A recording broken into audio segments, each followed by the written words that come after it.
2026년이 시작되고도요. 벌써 2달이 지나고 이제 3번째 달이 시작되었습니다. 이번 달이 끝나면은 뭐가 끝나는지 아세요? 1기가 끝납니다. 1년에 4분의 1이 끝나는 시점에 우리가 와 있다는 거죠. 세월이라고 하는 게 참 빠릅니다. 그리고 그 빠른 세월에 정말 우리가 휩쓸려 간다라는 느낌이 들 정도로 우리 주변의 상황들이 빠르게 변하는 것 같습니다. 우리에게 주어진 그 모든 순간들이 하나님과 함께 의미를 갖게 될 수 있게 되기를 간절히 소망합니다. 며칠 동안 밥도 제대로 먹지 못한 파리 한 마리가 있었습니다. 이 파리가요, 가다 보니까 꿀이 가득한 단지 하나를 발견하게 되었어요. 처음에는 혹시나 하는 생각에 조심스럽게 그 꿀을 빨기 시작했습니다.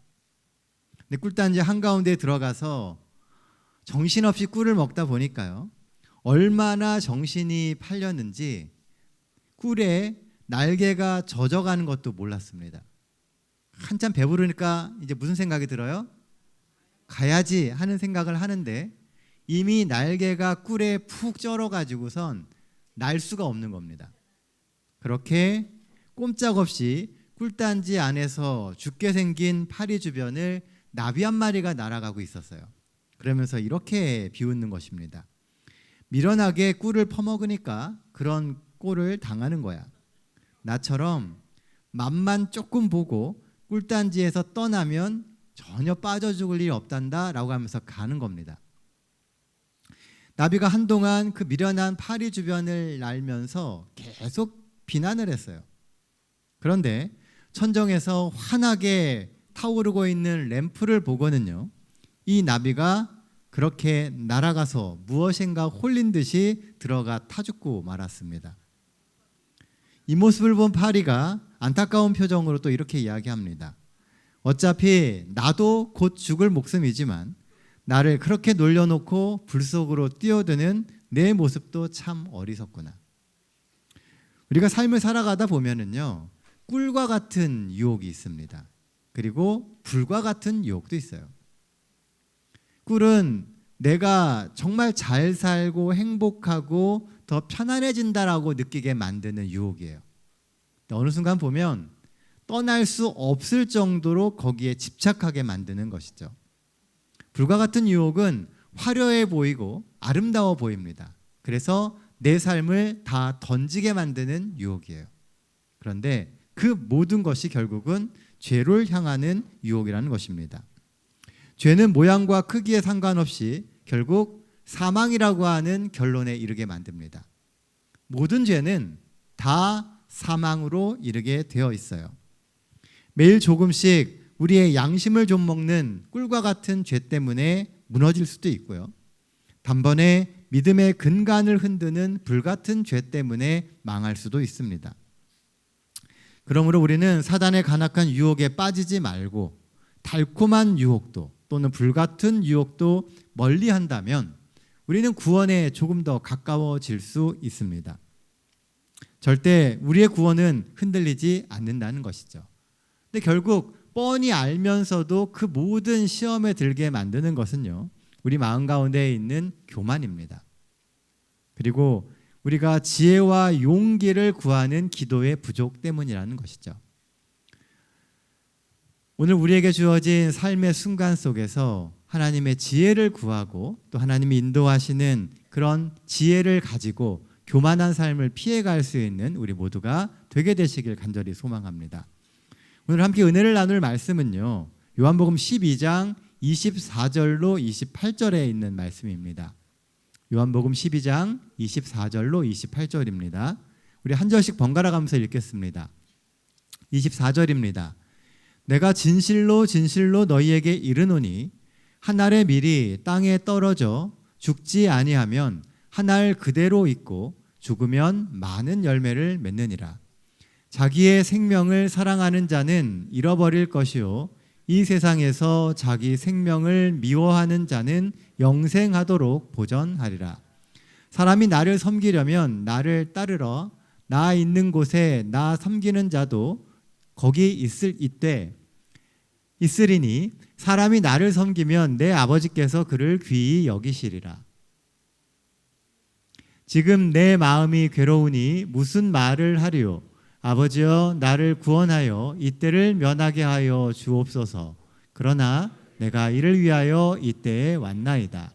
아버지여 아버지의 이름을 영광스럽게 하옵소서 하시니 이에 하늘에서 소리가 나서 이르되 내가 이미 영광스럽게 하였고 또다시 영광스럽게 하리라 하시니.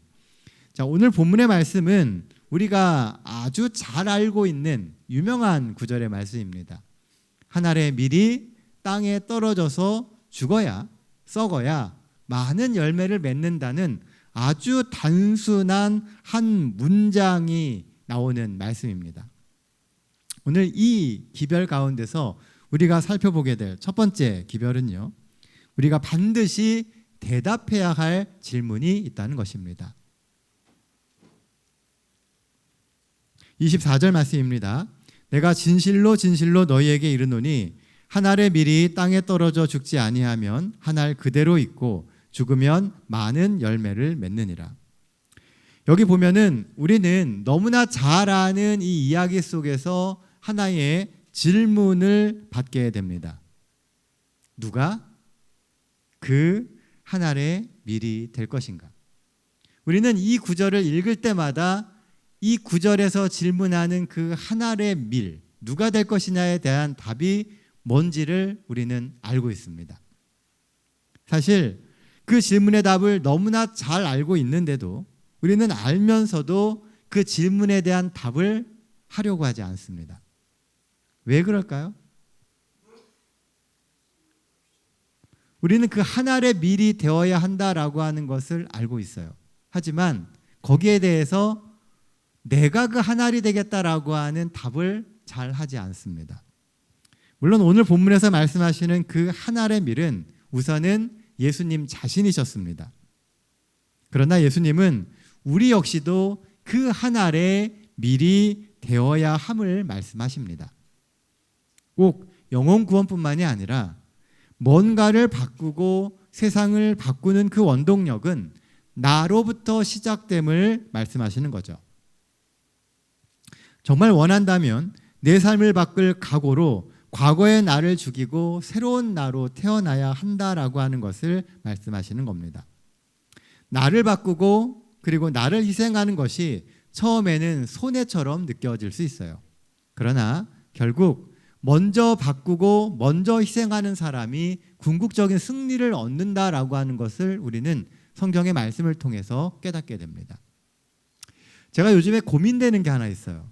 그게 뭐냐 하면 우리는 언제부터인가 이론적으로는 참 많은 것을 압니다.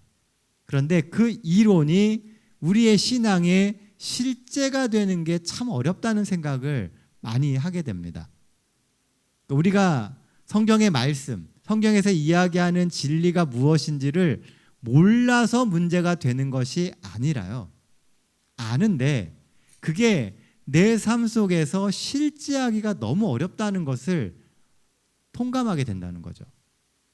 여러분들은 어떠십니까?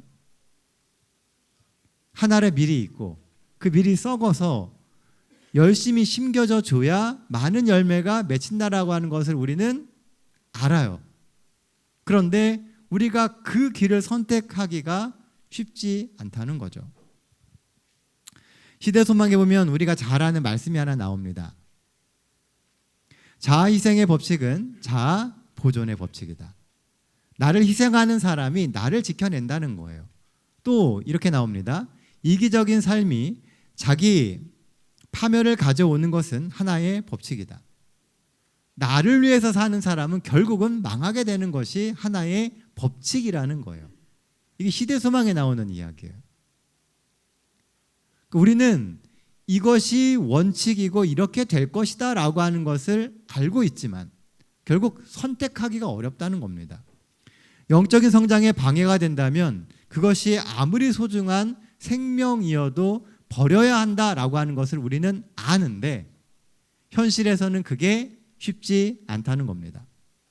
긴 안목으로 볼 때 결국은 영적인 것을 선택하고 하나님의 말씀 속에서 하나님의 말씀에 씨앗이 되는 것이 결국은 아무것도 잃는 것도 없고 오히려 참된 부를 얻는다라고 하는 것을 알면서도 그 길을 갈 수가 없다는 거죠.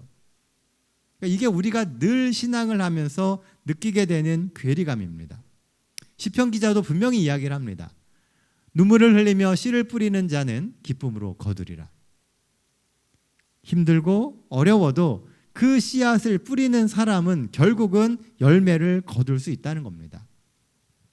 내가 희생과 변화의 첫 미랄이 되는 것은 부담스럽고 힘든 선택입니다.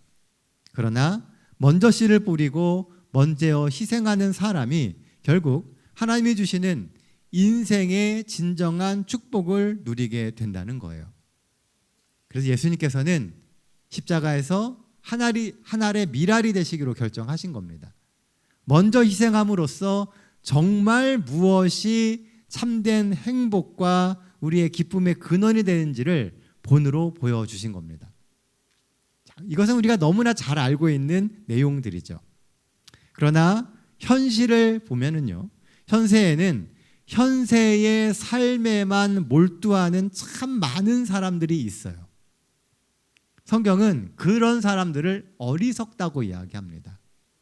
그런데 우리가 사는 세상은 그런 사람이 참 똑똑하다고 이야기를 해요. 세상의 이치에 밝고 그리고 경제관념이 좋고 때에 따라서는 자기의 실속을 잘 챙기는 똑똑한 사람이다라고 이야기한다는 것이죠. 하지만 시간이 지나면 지날수록요, 정말 남는 사람, 인정받고 존경받고 가치가 있어지는 사람은 믿음으로 첫 번째 미랄이 되었던 하나님의 자녀들이라고 하는 것을 우리는 깨달을 수 있게 된다는 겁니다. 그러니 오늘 이 시간 한 알의 미랄이 되기로 결심하십시오. 분명히 손해가 보여지고 힘들고 어려운 삶을 살아가게 되겠지만 그래도 내가 주님의 말씀을 붙들고 한 알의 미랄이 되겠다는 결심을 하게 되시기를 바랍니다. 우리 모두가 한 알의 미랄로 자아를 죽이고 복음의 씨앗이 되어주게 될 때 우리가 있는 모든 곳에서 주께서 주시는 풍성한 열매를 거두게 될 것입니다. 이제 3월이 시작되었습니다. 학생들은 새로운 학기를 시작하게 되었고요. 그리고 직장인들은 새로운 각오를 다지는 시기입니다. 우리는 바로 이 시기에 스스로에게 질문해 봐야 돼요. 내게 주어진 이 환경 속에서 이 일을 이루려면 나는 무엇을 해야 할까? 내가 하나의 미랄이 되고 내가 믿음의 시작점이 되기 위해서 나는 무엇을 해야 할까 하는 질문을 던져야 된다는 겁니다. 그리고 하나님이 주시는 지혜를 가지고 그 삶을 살아간다면 여러분들에게 펼쳐진 그 상황 가운데서 복음의 근원이 되고 하나님의 말씀의 씨앗이 되며 우리가 천국을 시작하는 그 시작점이 바로 우리의 삶이 되게 될 것입니다.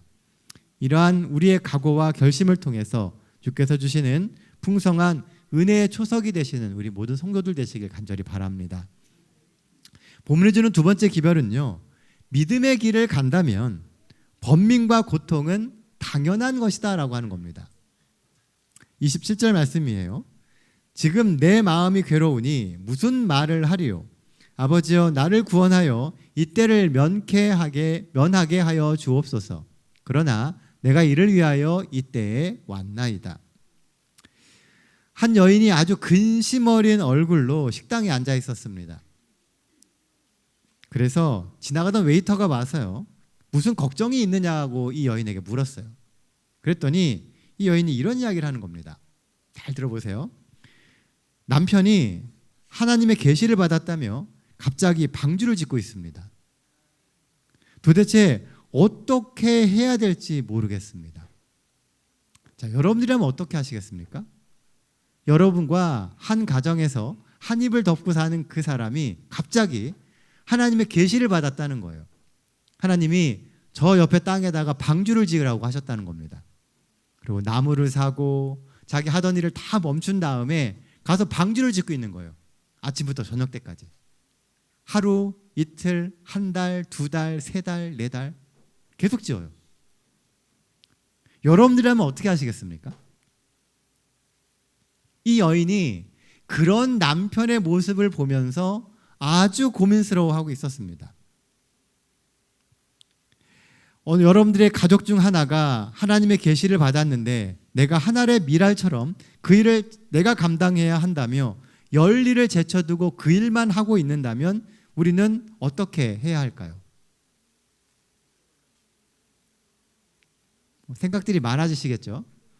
분명히 우리가 알고 있는 믿음의 답은 딱 정해져 있습니다. 하나님의 계시면 그 길을 가야죠. 그런데 그렇게 하기가 어렵다는 거예요. 이 여인의 말을 들은 식당 웨이터가 이런 이야기를 했습니다. 제겐 이것이 하나님께서 당신의 가정에게 주시는 기회처럼 보입니다. 그리고 이렇게 물었습니다. 누군가가 용기를 달라고 기도하면 하나님은 용기를 주실까요? 아니면 용감해질 기회를 주실까요? 또 누군가가 인내심을 달라고 기도한다면 하나님은 인내심을 그냥 주실까요? 아니면 인내할 상황과 기회를 주실까요? 지금 이 이야기는 에반 올마이티라고 하는 한 영화에 나오는 대사입니다. 사람들은 대개 자신이 원하는 것이 완전한 상태로 뚝 떨어지기를 원해요.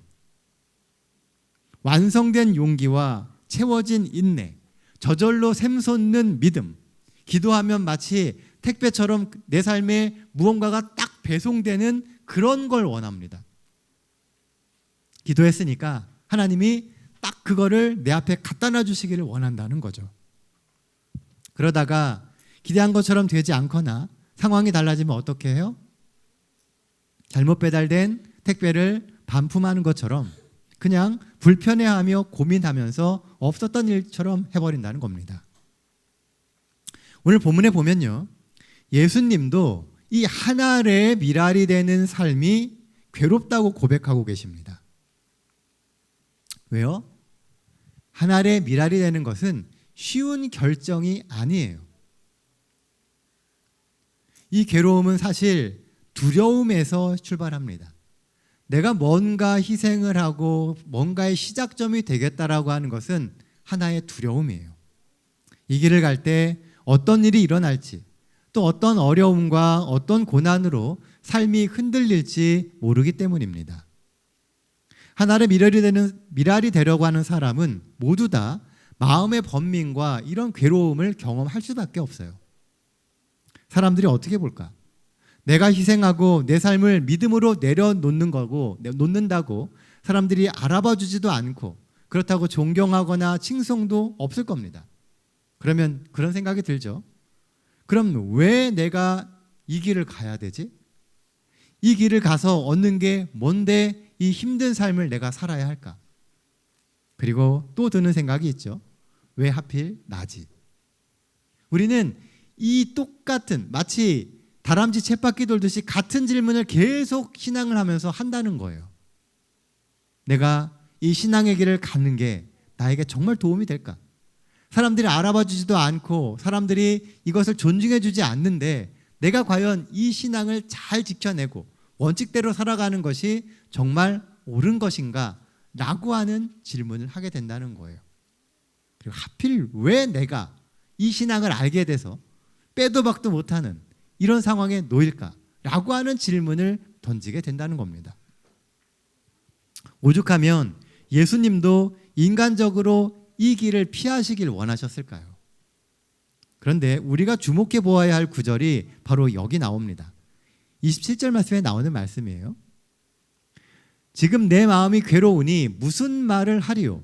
아버지여, 나를 구원하여 이때를 면하게 하여 주옵소서. 이것은 인간적인 예수님의 마음이에요. 그런데 이어지는 구절이 이렇게 되어 있습니다. 그러나 내가 이를 위하여 이때에 왔나이다. 하나님이 나를 부르시고 지금 이 시간을 살아가게 하시는 이유는 힘들고 괴롭더라도 이 번민과 고민을 이겨내고 믿음의 승리를 쟁취하게 하시기 위해서라는 거예요. 분명히 고민되는 시간을 갖습니다. 그러나 이런 믿음의 고민이 있어야 확신과 결단의 추진력이 생겨요. 그냥 믿습니다 하고 행동할 수 있으면 가장 좋은데 그게 잘 안 돼요. 그러니까 우리는 늘 고민과 그리고 이런 번민 속에서 답을 찾고 믿음의 확신을 갖는 시간들을 가져야 된다는 겁니다. 이런 고민이 우리를 더욱 단단한 그리스도인이 되게 만들며 선악의 대쟁투에서 믿음의 길에 더욱 견고히 설 수 있는 믿음의 경험을 갖게 하는 것입니다. 하나님은 우리에게 필요한 선물을 주시고 또 그 선물을 활용할 기회도 주십니다. 그러니 오늘 우리가 마주한 이 고민의 시간이 하나님이 주시는 기회라고 생각하면 어떨까요? 우리는 매 순간 새로운 환경을 시작하고 새로운 시간을 시작할 때마다 이 고민을 합니다. 제가 어렸을 때도요, 새 학기가 시작되면 늘 해야 될 고민이 있어요. 그게 뭡니까? 학교 가서 안식일에 어떻게 나는 교회에 가겠다라고 이야기를 할까? 요즘에는 주 5일 근무제니까 그런 게 별로 없죠. 수업이니까. 옛날에는 그런 고민을 매해 했습니다. 그리고 새로운 직장을 얻을 때 나는 내 신앙을 어떻게 이야기할까? 그런 신앙을 이야기할 때 이해해 주는 사람들 별로 없어요. 하지만 고민하고 또 고민하며 기도하며 나아갔을 때 의외로 하나님께서 쉽게 길을 열어주시는 참 많은 경험들을 했습니다. 여러분들도 그렇게 하셨잖아요. 우리가 고민하며 어려워하지만 그것을 믿음으로 실천해 나갈 때 하나님은 우리가 하나의 시발점이 되어서 하나님의 아름다운 열매를 맺을 수 있는 복음의 씨앗이 되게 만들어 주신다는 겁니다. 하나님은 우리에게 늘 우리의 삶에 하나님이 함께 하신다라고 이야기하고 계십니다. 독일의 신학자인 폴 틸리히는요, 존재의 용기라고 하는 그의 책에서 이렇게 이야기합니다. 믿음이란 하나님의 자녀로 존재하기를 위협하는 모든 두려움과 유혹을 넘어서는 용기다. 믿음은 용기라는 거예요. 근데 어떤 용기냐 하면 신앙을 이어가기 위해서 우리에게 있는 모든 두려움과 유혹을 넘어설 수 있는 그 용기가 곧 믿음이다라고 표현하고 있는 겁니다. 그는 신앙을 단순한 교리를 믿는 행위가 아니라 존재 그 자체로 하나님께 속해 있음을 믿는 용기다라고 보았다는 것이죠. 우리가 하나님께 속해 있다라고 하는 것을 잊지 마십시오. 우리는 하나님 안에 이미 있어요. 우리는 누가 뭐래도 하나님의 자녀이고 우리의 모든 믿음의 선택에는 늘 하나님이 함께하고 계십니다. 우리가 이 신앙의 길을 홀로 가고 있지 않다는 겁니다. 우리가 싸우는 선악의 대쟁투가 우리 혼자 싸우는 대쟁투가 아니고 하나님과 늘 함께하는 선악의 대쟁투라는 거예요. 인생에서 삶의 위기와 고민으로 흔들릴 때 하나님 주시는 존재의 용기로 일어서야 됩니다. 나는 하나님의 자녀예요. 하나님이 세상에 심으신 복음의 씨앗입니다. 고민하고 흔들리지만 우리의 존재가 달라지는 게 아니에요. 물론 살다 보면 실패할 수 있습니다. 넘어질 수 있어요. 하지만 그렇다고 우리가 하나님의 자녀라고 하는 그 존재 자체가 바뀌는 게 아니라는 겁니다. 포기하지 않는 용기, 그것이 믿음의 또 다른 이름입니다. 새로운 시작을 하는 3월, 우리는 실패했더라도 포기하지 않고 또다시 도전하면 됩니다. 그 용기만 있다면 우리는 믿음으로 세상을 뚫고 나갈 수 있는 놀라운 힘을 갖게 되는 겁니다. 고민과 번민은 믿음의 성장을 위한 필수 과정입니다. 내가 믿음이 없기 때문에 고민하고 번민하는 게 아니에요. 그 안에서 우리는 믿음의 뿌리를 더 깊게 내리고 더 확신을 가지며 앞으로 나아갈 수 있는 것입니다. 우리는 먼 훗날 누적된 이 믿음의 경험들의 힘으로 성령 없이 믿음의 시련을 견디는 순간을 지내게 될 겁니다. 결국 우리의 믿음의 고민과 번민이 우리의 신앙의 기초를 만들고 힘이 됨을 결코 잊지 마시고 이 한 주도 믿음을 붙들고 더욱 신중히 더 간절히 그렇게 살아가게 되시길 바랍니다. 그리고 끊임없이 주를 힘입어서 한 걸음 한 걸음 앞으로 나아가시는 우리 모든 동탄 새하늘교회 성도들 되시기를 간절히 바랍니다. 본문이 주는 마지막 세 번째 기별은요, 하나님의 이름이 영광받는 삶을 선택하라는 겁니다. 28절 말씀입니다. 아버지여, 아버지의 이름을 영광스럽게 하옵소서 하시니 이에 하늘에서 소리가 나서 이르되 내가 이미 영광스럽게 하였고 또다시 영광스럽게 하리라 하시니. 성경을 읽다 보면요, 우리의 믿음의 조상들은 종종 하나님의 이름을 영광스럽게 하는 삶에 대해서 언급합니다. 왜 그들은 하나님의 이름을 영광스럽게 하는 것에 의미를 두었을까요? 제가 성경을 읽다가 왜 그들은 하나님의 이름, 하나님께 영광을 돌리는 것을 중요하다고 이야기할까라고 하는 생각을 하게 되었습니다. 하나님의 이름은 우리가 많은 말씀을 통해서 배웠듯이 하나님의 품성을 나타냅니다. 그 이름 속에는 하나님이 어떤 분인지가 드러난다는 거죠. 그리고 하나님의 품성은 결국 성경을 보면 우리와의 관계를 통해서 드러나게 돼요. 하나님의 이름이 나의 삶에서 영광을 받으면 그 영광으로 내 삶은 은혜가 충만해지게 되고요, 하나님을 더 깊이 알아가게 된다는 거죠. 하나님과 나와 관계가 더 있어진다는 거예요.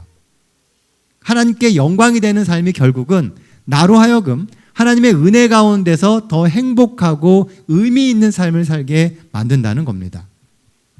우리가 원하든 원하지 않든 간에 우리는 하나님의 이름으로 살아갑니다. 그리스도인이 되었기 때문에 뭘 하든 사람들은 우리를 통해서 하나님을 보기를 원해요. 그러므로 우리가 바르게 살면 하나님의 이름이 영광을 받는 것이고, 그렇지 못하면 하나님의 이름에 우리는 먹칠을 하는 겁니다. 우리는 양쪽의 결단을 늘 하면서 살아가고 있는 겁니다. 우리가 이 사실을 모르지 않는데도 죄의 유혹이 너무나 강렬하고 내 속의 욕심은 여전히 무엇보다 우선됩니다. 어쩌면 그래서 신앙생활은 어려운 것 같아요. 본문을 보면 예수님도 이 번민의 시간에 하나님의 영광을 생각하시며 다시금 믿음의 용기를 얻으십니다. 우리도 삶에 드리운 어두움에서 하나님의 영광을 가리고 있지 않은가 자주 생각해 보아야 합니다. 네. 마태복음 5장 16절에 이렇게 이야기하죠. 이와 같이 너희 빛이 사람 앞에 비치게 하여 그들로 너희 착한 행실을 보고 하늘에 계신 너희 아버지께 영광을 돌리게 하라. 우리의 삶에 드리운 그 어두움은 하나님의 영광의 빛을 통해서 사라지게 됩니다. 삶에서 하나님의 영광을 회복하는 방법은요, 예수 그리스도를 붙드는 거예요. 오늘 본문에도 보면 이미 영광스럽게 하였고 또다시 영광스럽게 하리라 라고 하는 말씀이 나옵니다. 과거에는 예수께서 그분의 생애와 봉사, 그렇게 이적처럼 삶의 결과물로 하나님께 영광을 돌렸다면 이제 또다시 영광스럽게 하리라 라고 하는 말은 예수 그리스도의 대속의 죽으심과 부활하심을 통해서 하나님의 약속을 의롭게 하고 그로 인해 하나님이 더욱 존귀한 분으로 우리 삶에 역사할 수 있게 되었다라고 하는 의미입니다. 예수님의 희생과 십자가의 희생과 부활하심은 우리로 하여금 우리의 삶에 더 영광스러운 하나님의 능력을 누리게 만들어주고 있다는 것입니다. 로마의 16대 황제인 마르쿠스 아울레우스가 있습니다. 그는 철인 황제라고 불리웠어요. 그런데 로마의 부흥기를 이끌었던 5대 황제 중에 이 아우렐리스가 마지막 황제인데 그 명성이 얼마나 자자했던지 중국의 역사서인 후한서에도 이 아우렐리우스에 대한 이야기가 나옵니다. 아우렐리우스가 자신이 현명한 황제가 될 수 있었던 비결에 대해서 이렇게 기록을 했습니다. 내가 할 수 없어 보이는 일이라 하더라도 아무리 큰일처럼 보인다 하더라도 일단 시작해보라. 그 일을 시작했다는 사실만으로 일단 반은 이룬 셈이다. 이제 남아있는 반이 있다. 한 번 더 시도하면 다시 반이 끝난다. 계속해서 시도한다면 결코 끝내지 못할 일은 없다. 그는 자신의 현명함, 성공의 비결을 남들보다 한 번 더 시도하는 것이라고 표현했다는 겁니다. 실패가 없는 사람이 현명한 사람이 아니고요. 한 번 더 시도하는 사람입니다. 포기하지 않고 믿음의 길을 나아가는 그 사람이 결국은 가장 영광스러운 삶을 살아가게 된다는 거예요. 하나님께 영광 돌리는 삶이 잘 안 되고 때론 힘들고 어려워도 포기하지 말고 한 번 더 시도하십시오. 주께서 책임지시고 우리의 삶을 통해서 하나님의 영광이 드러나게 하실 겁니다. 때때로 어떤 경우는요, 실패가 더 빛나는 경우도 있습니다. 그 실패에도 끊임없이 도전하는 그 모습이 세상에 올바른 빛을 비추는 경우도 있다는 거예요. 오늘 끊임없는 믿음의 대쟁투를 하고 있는 우리의 삶이 우리가 볼 때 특출나 보이지 않을 수 있습니다. 여전히 실패투성이인 우리가 참 한심해 보일 때도 있습니다. 그러나 우리가 믿음 안에서 그렇게 고군분투하는 그 삶이 어느 누군가에게는 인생의 새로운 빛이 되고 하나의 미랄이 되어서 그들의 믿음을 키울 수 있는, 믿음을 싹 틔울 수 있는 계기가 될 수 있다는 것입니다. 하나님이 우리를 포기하지 않으시고 예수님을 보내시기까지 사랑하셨던 것처럼 끝까지 예수 그리스도를 의지해서 하나님께 영광을 돌리는 삶을 살아가시는 우리 모두가 되시기를 간절히 바랍니다. 이제 말씀 정리하겠습니다. 하나님께서 본문을 통해서 주시는 기별 첫 번째는 내가 먼저 하나의 미랄이 되어야 한다는 겁니다. 영적인 성장에 방해가 된다면 가장 소중한 것이라도 내려놓을 각오가 필요해요. 이게 말처럼 쉬운 게 아닙니다. 내게 있는 가장 소중한 것도 내려놓을 용기가 있게 될 때 죄에 대항할 수 있는 힘이 생기는 겁니다. 내가 하나의 미랄이 되려고 하는 것은 쉽지 않은 결단이지만 눈물로 그렇게 씨앗을 뿌리는 자는 반드시 풍성한 열매를 거둘 것이라고 하나님은 분명하게 약속해주고 계십니다. 그러니 하나님을 믿고 과감히 내 삶을 하나의 미랄로 삼으시는 우리 모든 동탄 새하늘교회 성도들 되시기를 간절히 바랍니다. 본문이 주는 두 번째 기별은 믿음의 길을 갈 때 번민은 당연하다는 것입니다. 죄의 유혹을 이겨내는 삶은 그리 단순하지도 쉽지도 않습니다. 아주 복잡해요. 늘 고민과 번민이 있고 수많은 유혹 속에서 결단을 필요로 합니다.